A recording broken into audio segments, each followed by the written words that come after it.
Hello, Senator Sanders.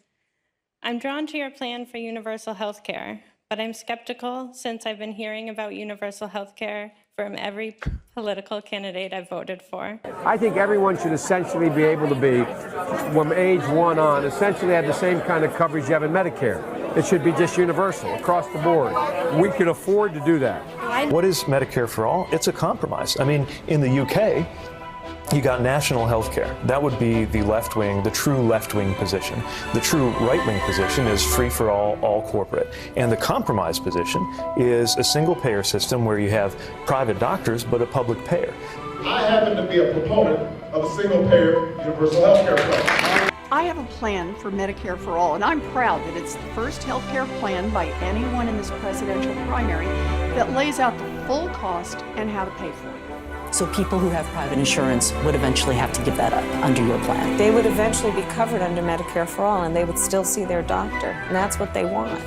Since when do Democrats attack one another on universal health care? I thought we were trying to realize Harry Truman's dream.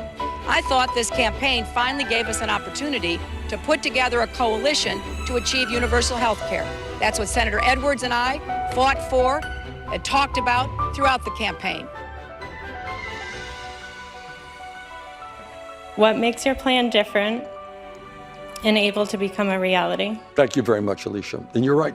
You have been hearing about that. And you've been hearing about it, or Americans have been hearing about it for a lot longer than you've been alive. Teddy Roosevelt, way back when, over 100 years ago, talked about universal health care. FDR talked about it in the 30s and 40s. Truman talked about it. Johnson did something about it, talked about it. Obama talked about it. Jimmy Carter, Richard Nixon even talked about it. All right. But what has been the problem all of this time?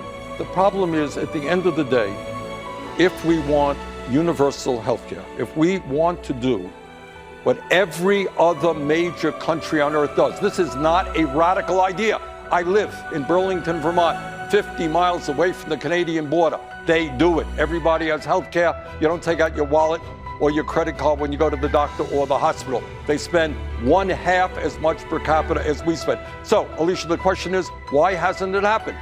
And the answer is, we have not had the courage as a people to take on the greed and the corruption of the healthcare industry, the insurance companies and the drug companies.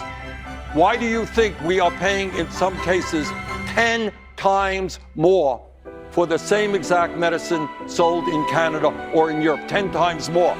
And it has everything to do with the fact that the pharmaceutical industry over the last several decades has spent billions of dollars on lobbying and campaign contributions. They buy Congress.